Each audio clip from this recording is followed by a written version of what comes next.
की संतान की दाई माँ बनोगी। हमारा भाई है ना, भाई बड़ा कल रात वापस आ गया था, हम सबसे बातें भी कर रहा था और आज सुबह से कुछ ही नहीं बोल रहा है। उसे सब नदी किनारे ले गए।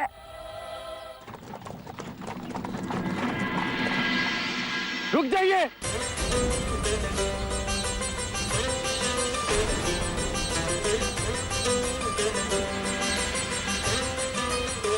आप युवराज को रोकिए। युवराज, युवराज, युवराज, हमें जाना चाहिए। इनके परिवार की बात, हमें मंदिर भी जाना है ना।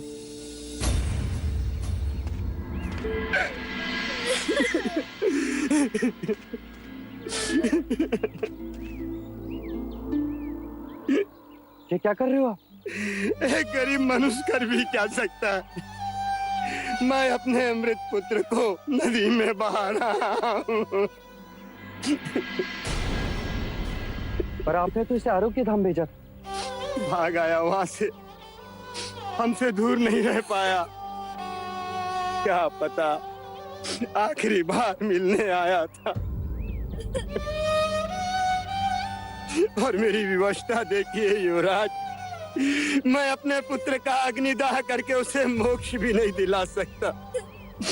इसे नदी में बहाना पड़ेगा। अग्निदाह क्यों नहीं दे सकते? मेरे पास ब्राह्मणों को देने के लिए धन नहीं है और बिना दक्षिणा ब्राह्मण दाह संस्कार नहीं करेंगे और मंत्रोच्चार नहीं होगा। मेरे पुत्र को सद्गति नहीं मिलेगी और मोक्ष नहीं मिलेगा। मोक्ष? ना तुम जानते हो ना मैं, केवल ब्राह्मण जानते हैं, और वो भी वेदों की दृष्टि से, जिनमें मोक्ष की परिभाषा तो है पर प्रमाण नहीं। पर क्या तुम पूरे विश्वास के साथ कह सकते हो कि ब्राह्मणों के मंत्रोच्चार से तुम्हारे पुत्र को मोक्ष प्राप्त होगा, उसको सद्गति मिलेगी?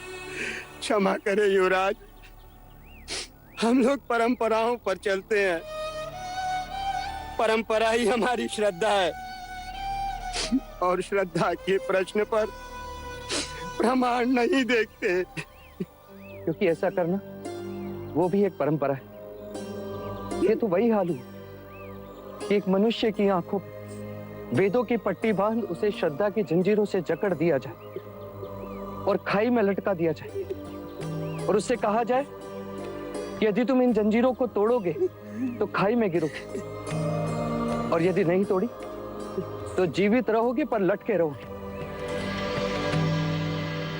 और जीवनांत वो मनुष्य श्रद्धा की जंजीरें थामे संसार की खाई में परंपराओं के नाम पर लटका रहता है। फिर भी मंत्रोच्चार से मोक्ष प्राप्त होता है, सद्गति मिलती है, और ऐसे मिथ्या वचन में तुम मानते हो तो सजाओ चिता। केवल तुम्हारी खुशी के लिए आज ब्राह्मण भी आएंगे और तुम्हारे पुत्र का अग्नि संस्कार भी होगा। चन्ना, युवराज,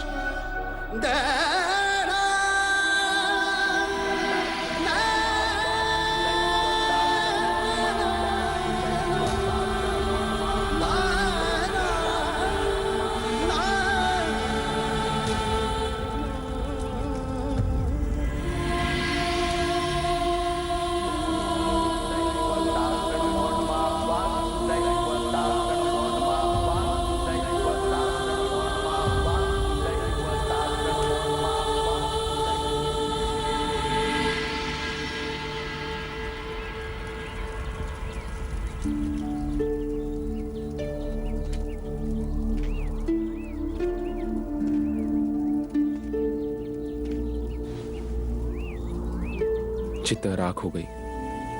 दारुण के पिता भी अस्थियां विसर्जन को ले गए। कब तक बैठे रहेंगे आप यहाँ?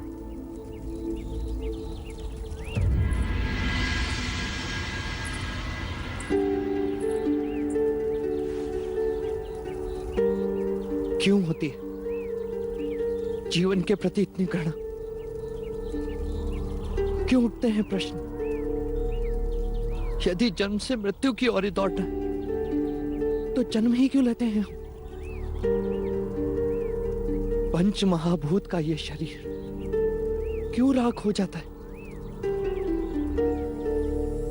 क्यों वैराग से मन भर जाता है? क्यों सारा संसार मिथ्या लगने लगता है? इसे विषाद योग कहते हैं युवराज। जब भी यम अपने अधिकार का उपयोग करता है, इस योग का जन्म होता है। जब भी मृत्यु होती है, मन विषाद से भर जाता है। परंतु ये योग क्षणिक होता है। कुछ दिन ये सब उसे याद करेंगे और फिर भूल जाएंगे। कुछ दिनों बाद दारुण भी अपने बड़े भाई को भूल जाएगा। यही संसार का चक्र है। कुछ दिनों पहले वो था, अब नहीं। कुछ दिनों तक हम रहेंगे, फिर नहीं।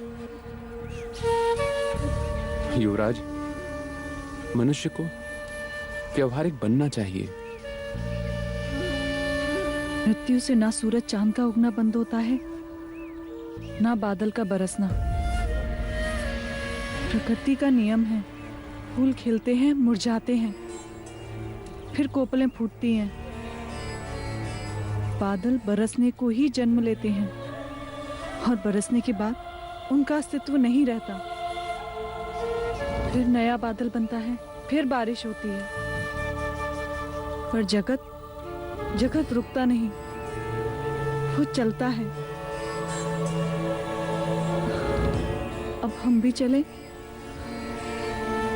हाँ, हम भी चलते, यहां से दूर। कल प्रातःकाल ही मैं आपको दूसरे शाक्य प्रदेश ले जाऊंगा। ऐसी जगह ले जाऊंगा कि नहीं चंद्र, हम कपिलवस्तु वापस चलेंगे।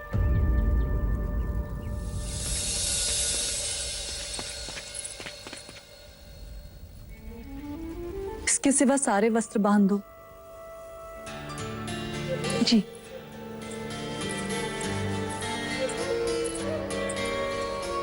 चंदा ने कहा है कल प्रातःकाल हम यहाँ से प्रस्थान करेंगे। आपको यहाँ से कुछ कपिलवस्तु ले जाना है? नहीं, मुझे यहाँ की कोई स्मृति नहीं चाहिए जिसे मैं अपने साथ ले जाऊं।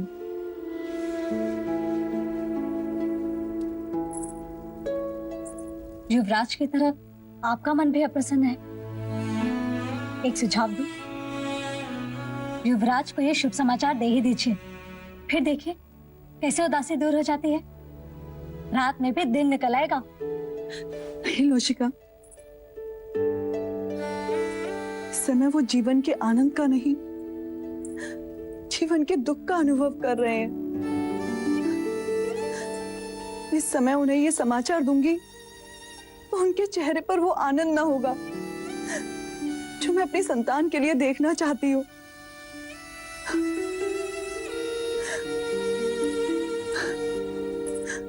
उन्हें ये समाचार मैं तब दूंगी जब वो प्रसन्न होंगे।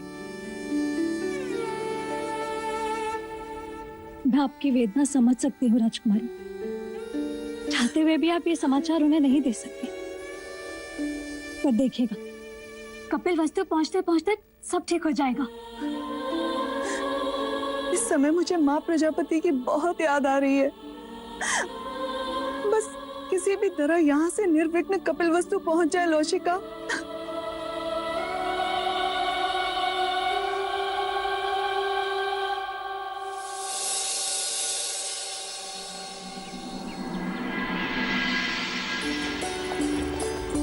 देखो इन शिखरों को, इन वृक्षों को, क्या सोचते होंगे ये? क्या कुछ नहीं देखा होगा गोपाइनों ने? फिर भी ये इतना शांत कैसे रहते होंगे? और हम मनुष्य? रुक जाओ, मत करो इतना अत्याचार।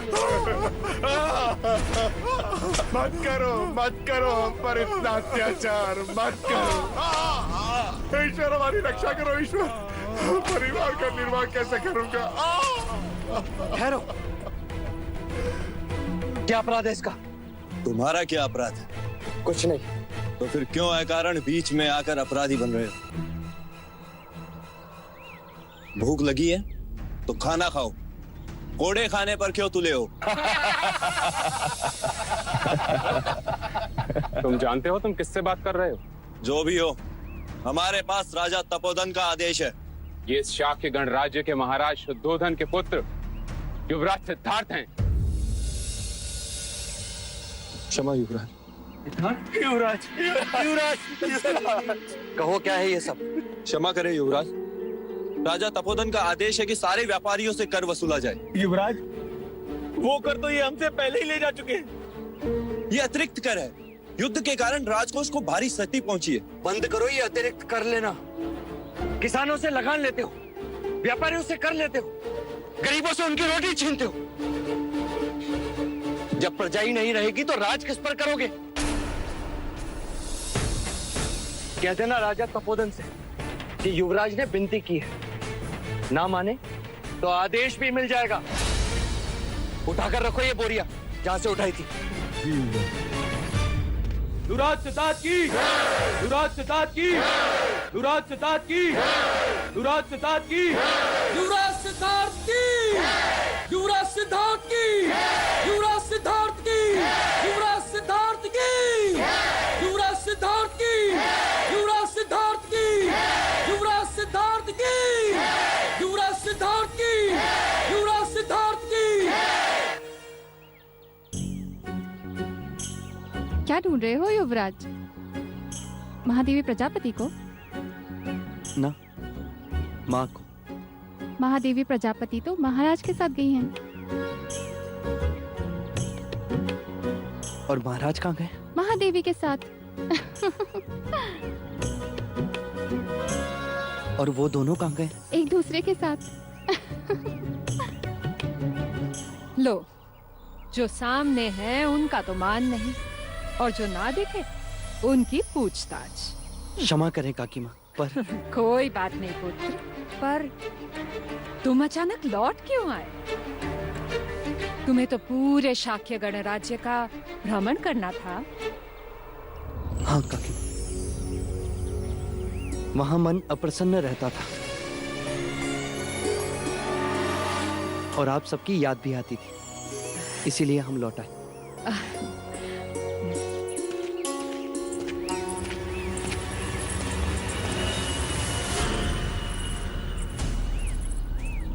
अभी तो बात टाल दी है, लेकिन अगर फिर से महाराज के बारे में पूछा तो क्या उत्तर देंगे? वही करेंगे जो अभी किया। क्या? अभिनय।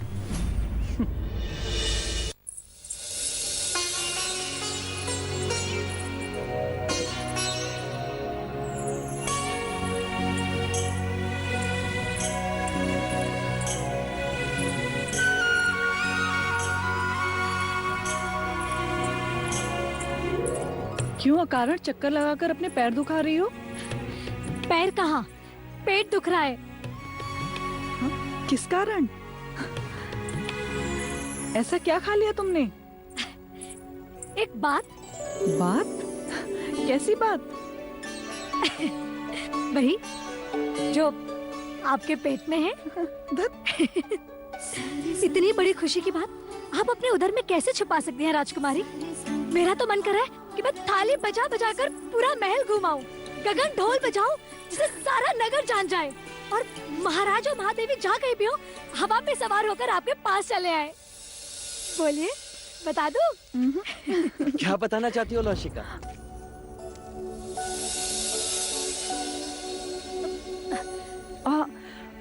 यही कि हम दिए जलाने मंदिर जा रहे हैं।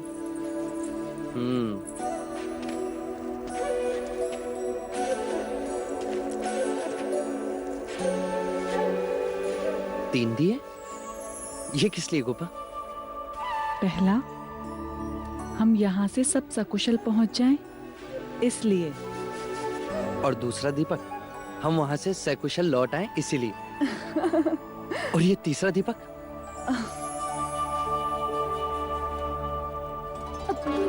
मैं चन्ना से कहकर तैयार करवाती हूँ।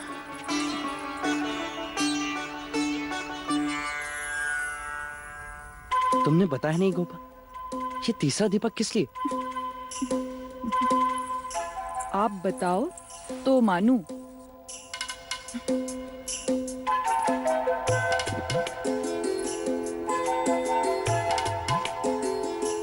आज कोई त्योहार है? नहीं। तो आज किसी का जन्मदिन होगा। मेरे लिए? नहीं। तुम्हारे लिए? मेरे मन की शांति के लिए? नहीं। तुम्हारी बाली खो गई थी जो तुम्हें मिल गई, इसीलिए? तो फिर किस लिए गोपा? ये दीपक स्वयं दीपक के लिए। स्वयं दीपक के लिए? हाँ, उस दीपक की जो पूरे राजमहल में सबकी आंखों में, सबके मन में उजाला ही उजाला कर देगा। क्या? किसकी बात कर रही हो गोपा? उसकी, जिस दीपक को सारा परिवार कुल दीपक कहेगा। क्या कहा? क्या कहा गोपा तुमने? अर्थात जो मैं सोच रहा हूँ वो सत्य है गोपा? वो सत्य है? हाँ। अर्थात एक छोटी बांसुरी बनवानी पड़ेगी, एक छोटा कटिबंध लाना होगा। हाँ। झुंझुने वाला। हाँ। उसके छोटे छोटे चरणों के पीछे दौड़ना पड़ेगा, जो महाराज की दाढ़ी खींचेगा और महाराज कुछ नहीं कर पाएंगे। जो माँ की गोद में सोएगा और माँ उसे लोरियां गाकर सुनाएगी। आह गोपा, गोपा, गोपा, गोपा, इस सृष्टि का आनंद सच कितना अवर्णनीय है। सच गोपा, जिसके केवल समाचार मन को उजाले से भर दिया, जब वो स्वयं आएगा तब क्या होगा गोपा? क्या हमारी आंखें उस उजाले को सह पाएंगी? सह पाएंगी? हाँ, वो स्वयं हमारी आंखों का तारा होगा। अरे महाराजा और महारानी को जब ये खुशी की बात पता चलेगी तो क्या होगा गोपा? चलो हम ये खुशी की बात उनको बताते हैं। पर वो है कहाँ? वो तो, पर मैं उन्हें ढूंढ लूंगा। कैसे? वो तो महाराज की आज्ञा थी, इसीलिए मैंने कुछ पूछा नहीं। लेकिन मैं जानता हूँ गोपा, उनकी अनुपस्थिति का कारण मंजली काकी और मंजली काको को अवश्य पता होगा। मैं अभी पूछ कर आता हूँ। और मैं कह देता हूँ गोपा, सबसे पहले ये खुशी का समाचार हम माँ को सुनाएंगे। माँ बहुत खुश होगी, बहुत खुश होगी माँ।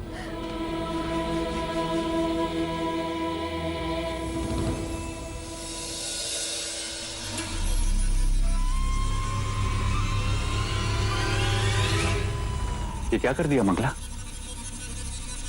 क्या हुआ? पैरों के नुपुर को शीश का आभूषण बना दिया।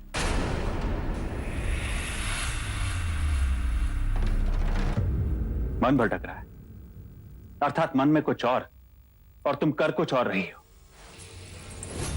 पर ये सोचने वाली बात तो है ही। सच, मन सिद्धार्थ के आगमन से विचलित है, चिंतित है। कब नहीं था? संन्यास की इच्छा रखने वाले घर परिवार से दूर भागते हैं, भीड़ भाड़ से दूर एकांतवास में रहना पसंद करते हैं। परंतु ये सिद्धार्थ है कि घर वापस आ गया और वापस आकर कहता है, आप कैसी हैं काकी माँ? आप लोगों की बहुत याद आ रही थी। याद आ रही थी। अब तो जब जब उसके मुंह से काकी माँ सुनती हूँ, ऐसा लगता है कि जैसे स्वयं दुर्भाग्य बोल रहा हो। काकी माँ,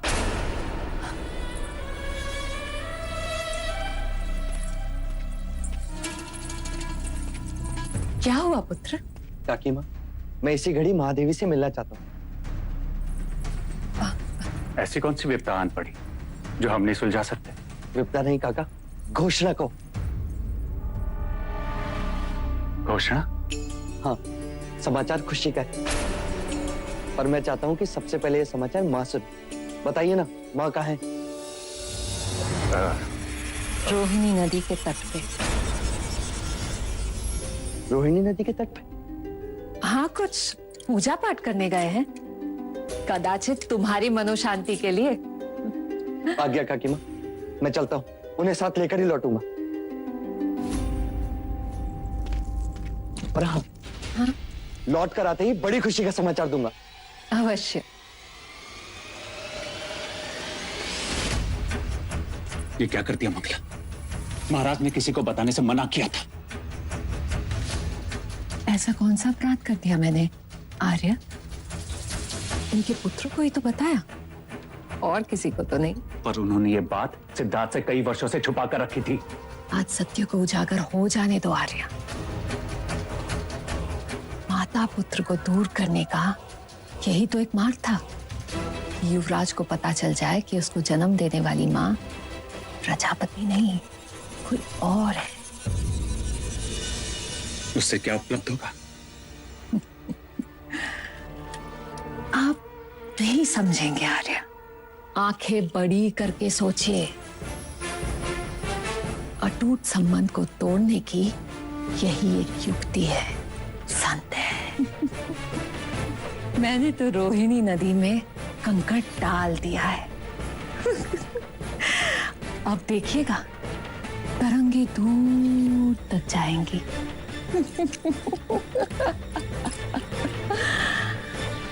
कभी कभी मंगला कमाल कर जाती है ना आर्य? नमो नमः। वासुदैवताभ्यो नमो नमः। मातृपितृभ्यो नमो नमः। सर्वेभ्यो देवेभ्यो सर्वेभ्यो ब्राह्मणभ्यो नमो नमः।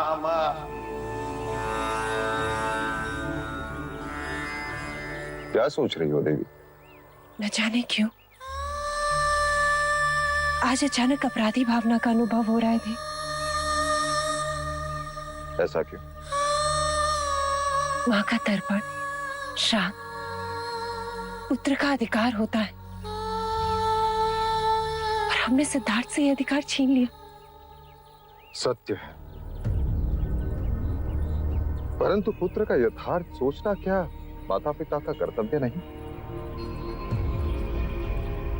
ऐसा सोचो देवी कि हमने उसके अधिकार नहीं छीने, हमने हमारा कर्तव्य किया। न जाने कौन सा दुख उसे वैराग्य के पगडंडी पर ले जाए, इसलिए हमने उसे हर दुख से परे रखा। हम अपराधी नहीं।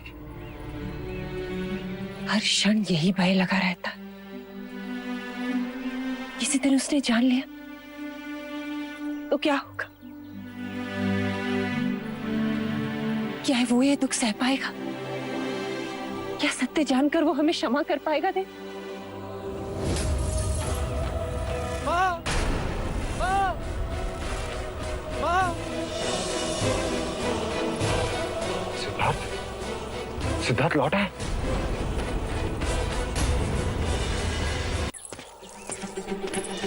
सिद्धार्थ, देव, देव, सिद्धार्थ यहाँ आ रहा है।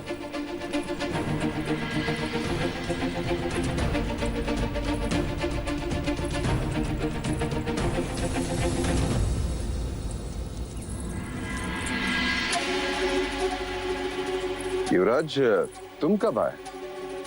इतने शीघ्र कैसे लौटे? क्या हुआ गोपा? चिंता का कोई कारण नहीं पिताजी। पहले आप बताएं, आपने महल में ऐसा आदेश क्यों दिया कि आप यहाँ हैं और ये बात सबसे गुप्त रखी जाए?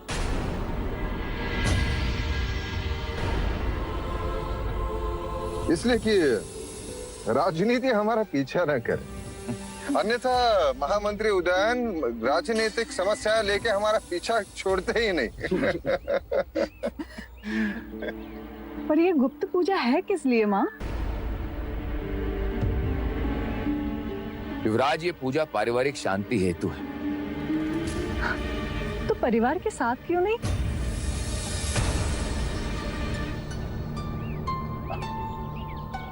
अब आप दोनों आ ही गए हैं तो परिवार भी पूर्ण हुआ। तो ठीक है, पहले पूजा समाप्त कर ली जाए। इसका फल एक समाचार के रूप में आपको तुरंत मिलने वाला है। कैसे समाचार? पहले पूजा पूर्ण कर ले, फिर बताऊंगी।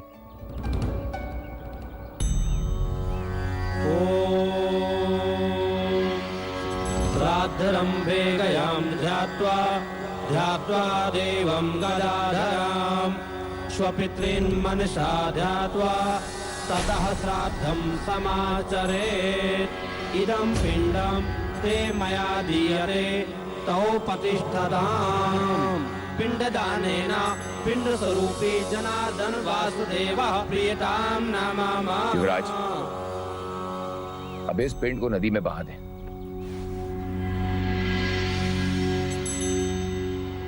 पिंडदान? क्षमा करें कुलगुरु, ये श्लोक, ये पिंडदान विधि, ये तो तर्पण पूजा है।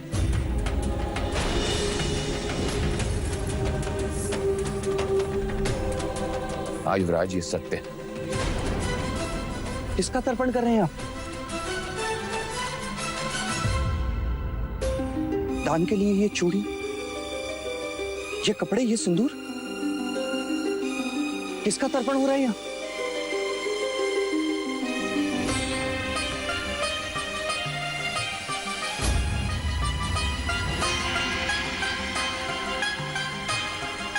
तुम्हारी माता का। महादेवी,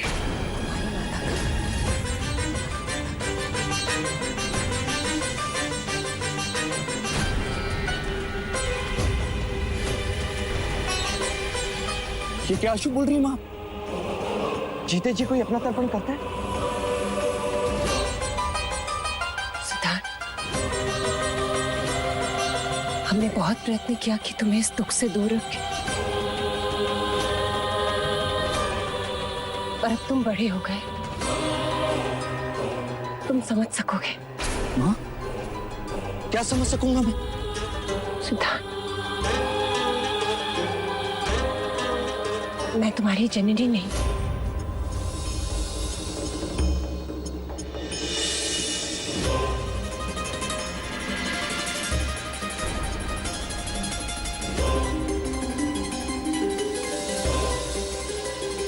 तुम्हारी जन्मदात्री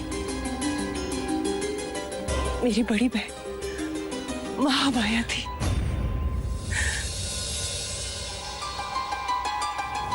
तुम्हारे जन्म के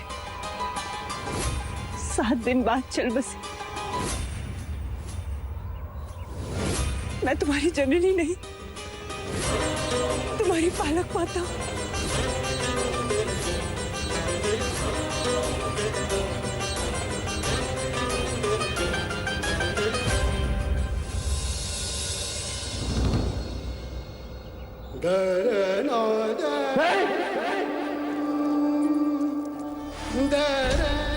संभालो सर को।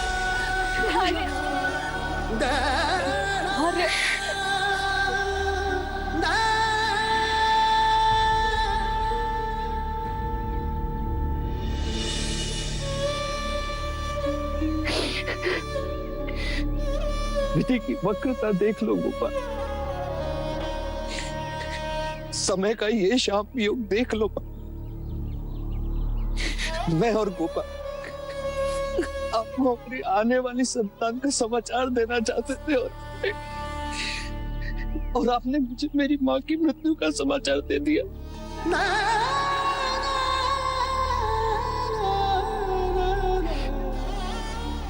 मनुष्य कितना असहाय और काल कितना बलवान।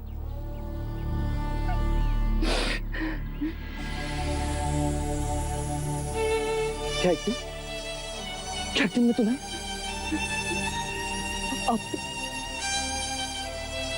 और आपको भी खो दूंगा।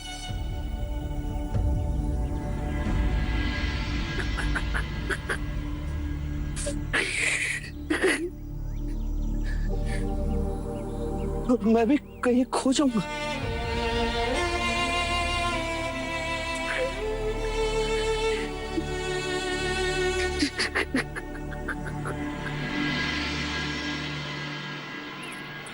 मंगला,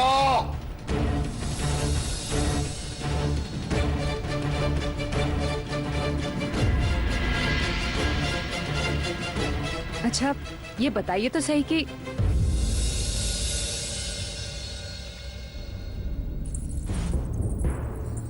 मुझे लगा कि आपके भाई हैं। आप हैं वो भी ठीक है।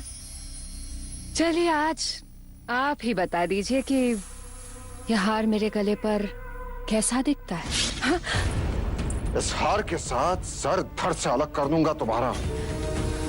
आज तक तुमने जो कुछ भी किया, जो कुछ भी कहा, मैं चुप रहा, तुम्हारा स्वभाव समझकर अनसुना किया। परंतु अब यदि तुम्हारे कारण सिद्धार्थ को कुछ हुआ तो मैं तुम्हें कभी क्षमा नहीं करूंगा। मेरे कारण? मैंने ऐसा कौन सा अपराध कर दिया महाराज? जो बात गुप्त रखनी थी तुम्हें सिद्धार्थ को बताने की क्या आवश्यकता थी? तुमने उसे क्यों बताया कि हम नदी के तट पर गए हैं?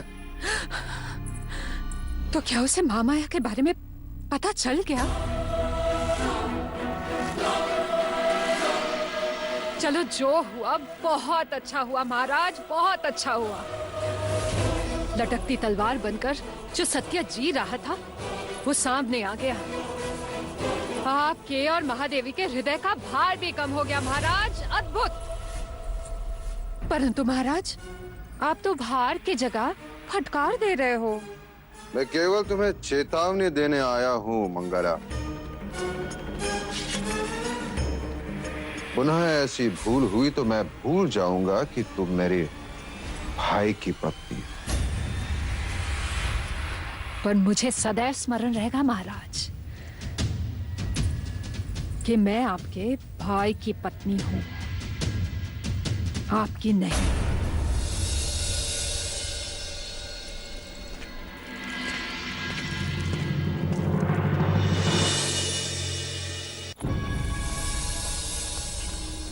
ये सिंदूर, ये आदि शक्ति का प्रसाद है। और ये फूल, इन्हें हमेशा अपने जूड़े में सजाए रखना। इसकी सुगंध से माँ और बच्चे दोनों का मन प्रसन्न रहेगा। और ये माँ अभया का रक्षा कवच, ये तुम्हारी और हमारे पौत्र की रक्षा करेगा।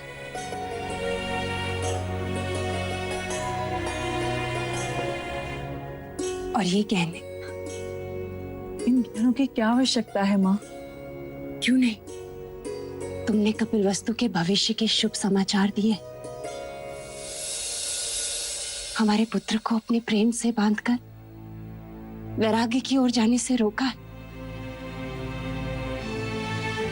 ये गहने बधाई के हैं।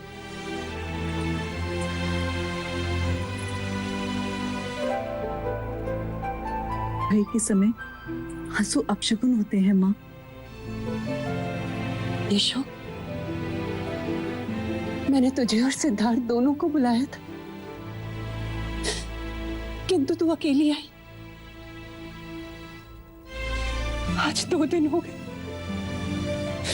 मैंने उसका चेहरा भी नहीं देखा। 2 दिनों से उन्होंने मुझसे भी कोई बात नहीं की माँ। केवल अपने आप में खोए रहते हैं, आसमान तकते रहते हैं। ना चन्ना से कोई बात, ना कंथक से। कभी बात की तो बस स्वयं से। यशो, यशो तुमसे एक बात पूछूं? अधिकार के लिए अनुमति कैसी माँ? क्या वो मुझसे पहले जैसा स्नेह करेगा? मुझे माँ तो कहेगा ना? कहीं मुझे इस बात के लिए दोषी तो नहीं समझेगा कि मैंने उससे इतनी बड़ी बात छुपाई? महाराज भी बहुत चिंतित थे। नहीं माँ, आपने जो कुछ भी किया अपने पुत्र के लिए किया।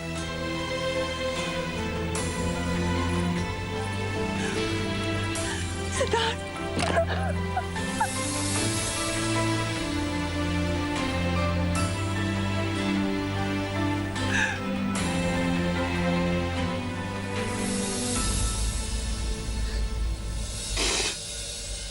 कहाँ थे? क्यों नहीं आए?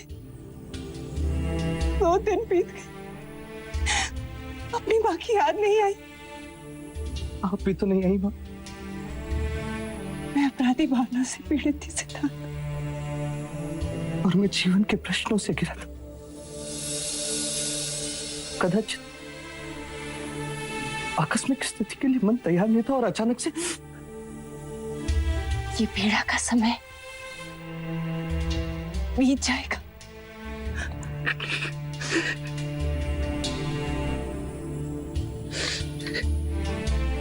आपसे कुछ कहना चाहता हूँ माँ। कहो पुत्र। मैं माया का अंश अवश्य हूं, पर आपके बिना अधूरा हूं।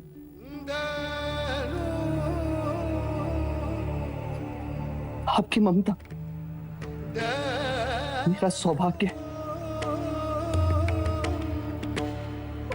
आपका त्याग मुझ पर आपका उपकार है। मैं अनुज नंद का दोषी हूं, जिसे मेरे लिए आपने स्वयं से दूर रखा, जिससे मेरी ममता में कोई कमी ना हो।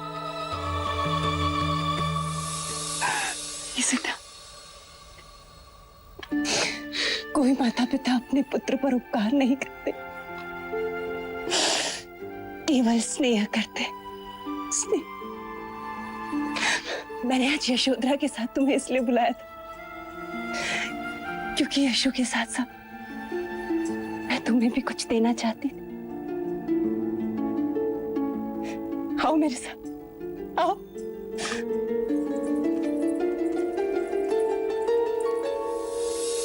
ये देखो, ये माया दीदी की स्मृतियां हैं। मैंने तुम्हारे लिए संभाल के रखी थी।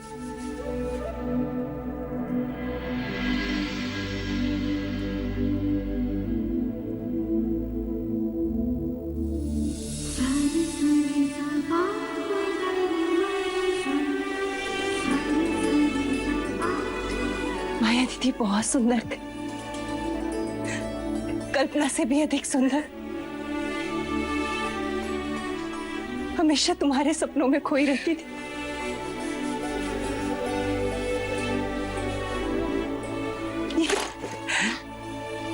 ये तुम्हारे बचपन का खिलौना है सिद्धार्थ।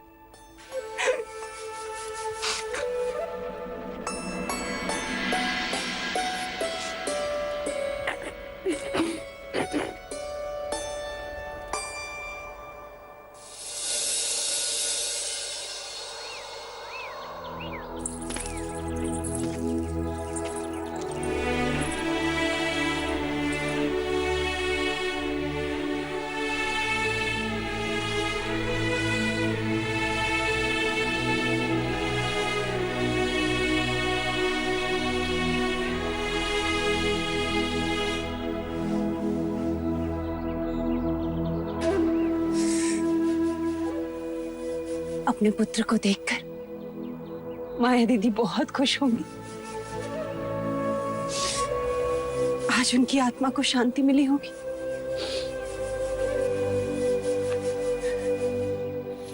माँ, आपको मैंने देखा नहीं, सुना नहीं, पर आपकी धुन सुनी। आपको बांसुरी सुनना प्रिय था, बेधुनी मेरा आपको तर्पण।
सत्य कथा, पुरुषार्थ कथा, सुनो सुनो सिद्धार्थ कथा। आप हमारी पीड़ा क्या जाने युवराज, और यदि आप हमारी सहायता करना ही चाहते हैं तो अपने राज्य के अधिकारियों को अत्याचार से रोको। प्रजा कहती है कि राज के अमलदार होकर भी तुम उन पर अत्याचार करते हो। कदापि नहीं युवराज। इतना धन